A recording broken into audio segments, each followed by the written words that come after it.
സീസണിൽ തുടർച്ചയായ വിജയങ്ങളോടെ സൂപ്പർ 8-ൽ പ്രവേശിച്ച ഇന്ത്യയെ കാത്തിരിക്കുന്നത് കടുത്ത മത്സരങ്ങളാണ്. സൂപ്പർ 8-ൽ മരണ ഗ്രൂപ്പിലാണ് ഇന്ത്യ ഉൾപ്പെട്ടിരിക്കുന്നത്.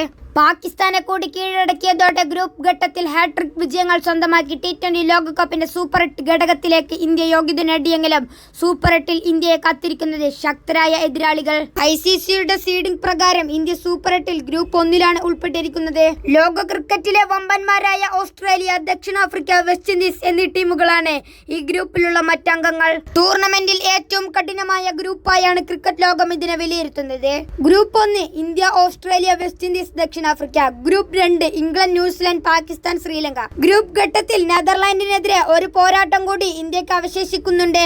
ബുധനാഴ്ച അഹമ്മദാബാദിലാണ് മത്സരം. ഇതിനുശേഷമാണ് സൂപ്പർ 8 പോരാട്ടങ്ങൾ തുടങ്ങുക. ഫെബ്രുവരി 22-ന് നടക്കുന്ന ആദ്യ സൂപ്പർ 8 മത്സരത്തിൽ ഇന്ത്യ ദക്ഷിണാഫ്രിക്കയെ നേരിടും. അഹമ്മദാബാദിലെ നരേന്ദ്രമോദി സ്റ്റേഡിയത്തിലായിരിക്കും മത്സരം. ഫെബ്രുവരി 26-ന് ചെന്നൈയിൽ വെച്ച് നടക്കുന്ന രണ്ടാം സൂപ്പർ 8 മത്സരത്തിൽ ഓസ്ട്രേലിയയാണ് ഇന്ത്യയുടെ എതിരാളികൾ. മാർച്ച് 1-ന് കൊൽക്കത്തയിലെ ഈഡൻ ഗാർഡനിൽ നടക്കുന്ന ആവേശ പോരാട്ടത്തിൽ ഇന്ത്യ മുൻ ചാമ്പ്യന്മാരായ വെസ്റ്റ് ഇൻഡീസിനെ നേരിടും. ഗ്രൂപ്പ് ഘട്ടത്തിൽ ഇന്ത്യ ഒന്നാമതോ രണ്ടാമതോ ആയാൽ മുൻകൂട്ടി നിശ്ചയിച്ച ഗ്രൂപ്പ് 1 എന്ന സീഡിംഗിൽ തന്നെ തുടരും. അതിനാൽ സൂപ്പർ 8-ലെ ഇന്ത്യയുടെ മത്സരക്രമത്തിൽ മാറ്റമുണ്ടാകില്ല. 4 ടീമുകൾ വീതമുള്ള 2 ഗ്രൂപ്പുകളായി തിരിച്ചിട്ടുള്ള സൂപ്പർ 8 പോരാട്ടങ്ങളിൽ ഓരോ ഗ്രൂപ്പിലെയും ആദ്യ 2 സ്ഥാനാർത്ഥികൾ സെമിഫൈനലിലേക്ക് യോഗ്യത നേടും.